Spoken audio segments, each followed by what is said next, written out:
Good morning, everybody. Thank you for being here. Go ahead, if you will, and like and share the post, and then we'll jump into the 104th Psalm, Psalm 104. Beautiful, beautiful Psalm. It is obviously a companion to the Psalm 103 that we just finished, and it. I hate to rank them, but many people do believe that this is an even more beautiful psalm than 103. We're not sure the author, although if you look, it starts with the words, "Bless the Lord, O my soul." It ends with the words, "Bless the Lord, O my soul," just as the 103rd Psalm did. And so I think and just looking at the nature of the words, again, would be easy to assign this to David. One of the things that this psalm you're going to see is it really focuses on the beauty of the creation, the beauty of nature, which David, as a young shepherd boy, it would be easy to picture him writing this as he sat in the fields with his flocks and observed nature and all the things that were around him, the wonderful, amazing works of God. And this psalm is just really, it kind of walks through the days of creation. It really just kind of goes step by step, kind of through the events or the things that were created, and praises God for them. And so, again, it really just points us, as I've said before, David Maines talks about going on a God hunt, just looking around for the things of God, the work of God in our life all around us, and that's really, in many ways, what this psalm is. It appears that the psalmist, again, whoever he is, I tend to think David, but whoever he is, kind of went on a God hunt and just began to observe all the handiwork and the beauty of God's creation.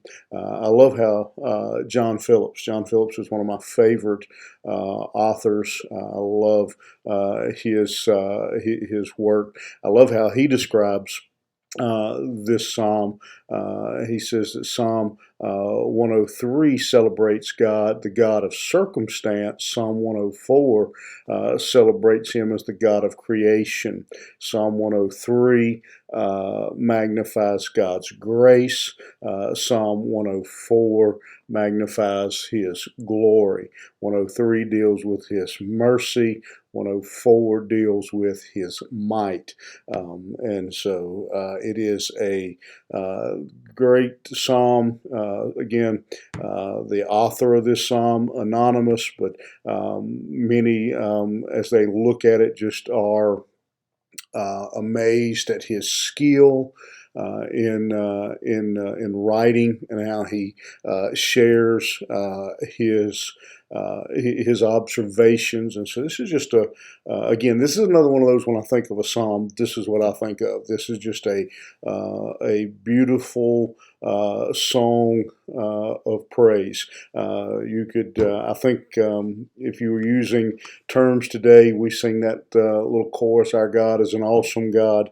I think maybe that could be the name, the title of this song.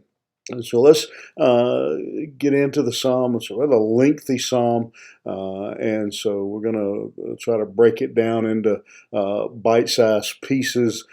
Some of the sections, for example, the first full section is really the first 9 verses. Then the next section is 14 verses long.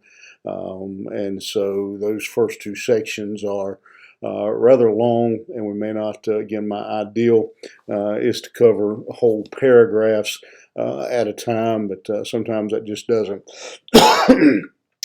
work. So we're going to start in verse 1, and we're going to Excuse me, go as far as we can in our time this morning and see again how this psalmist describes the beauty of God's handiwork, His greatness for His. He's just, if I were to put it simply, he is praising God for His creation. That is the simplest way to put it. How marvelous, how intricate creation is, and he's just describing the greatness of God. That with all that man has done, we have with all of man's creation. Just to give you one simple example, with all the many things that man has created, computers, sent man to the moon, those kind of things, man has created nothing that even remotely compares to the human eyeball. And so the creation of God is the theme of his song. So getting in verse 1, he says, "Bless the Lord, O my soul, O Lord my God, thou art very great, thou art clothed with honor and majesty, who coverest thyself with light as with a garment, who stretchest out the heavens like a curtain." And so again, we see it starts as the previous psalm ended, "Bless the Lord, O my soul." And he then begins to describe, "You are very great." He describes him as an amazing, great king, clothed with honor and majesty. And what he means by that, when he says he's clothed with honor and majesty, he's talking about the creation that God is recognized by his creation. I think about, and this is a really lousy analogy, but I think of certain artists here on earth. Now, I'm not an art person. I don't know art. I don't have an artistic bone in my body. But those that do, they can look at a painting and without even I have to look in the corner, and then sometimes I can't tell even who painted it. But a genuine art fan can look at a piece of art and they know the artist just by the work. They have signature things about their artwork that again someone knowledgeable in art says, "Oh, that's Michelangelo," or that's some whoever artist. They can recognize it by the work that they do. And so that's kind of what David is saying here, that we can see the greatness of God as we see his creation, that it is his signature, it is recognizable, and he is clothed in that creation. And so he recognizes that he covers himself with light. And again, I said this psalm walks through the days of creation. On the first day of creation, God created light. Let there be light. He's describing again the beauty that light again. You cover yourself with light as with a garment, and so he's. I can imagine that perhaps David sitting on a hillside one day, maybe watching the sunrise or the sunset, or maybe one evening seeing the moon in the sky and the stars, maybe a meteor, a comet, or something shot through the skies, and David just remembered that he had been taught since a young boy that in the beginning God created light, and he recognized that as again the amazing nature of God, and so we have this light again. Is again we see light in the New Testament picture to us. The contrast between darkness and light, that God is, that it's a symbol, a sign of His righteousness and who He is, that there's no darkness, no shade of darkness in Him. And David recognizes this light as being, again, the greatness of God. And again, that last phrase, who stretches out the heavens like a curtain, again, tends to make me, now I don't have any inside information, but that tends to make me think maybe it was at night, maybe the stars, but again, it could have very well been a beautiful blue sky with the clouds in the sky and the sun shining, and David just saw the light, and again, maybe it was sunrise, and as he saw the sun come up, and as the sun comes out and the darkness has to flee, that David was just reminded of the greatness of his God, and began to sing to Him, and sing praises to God.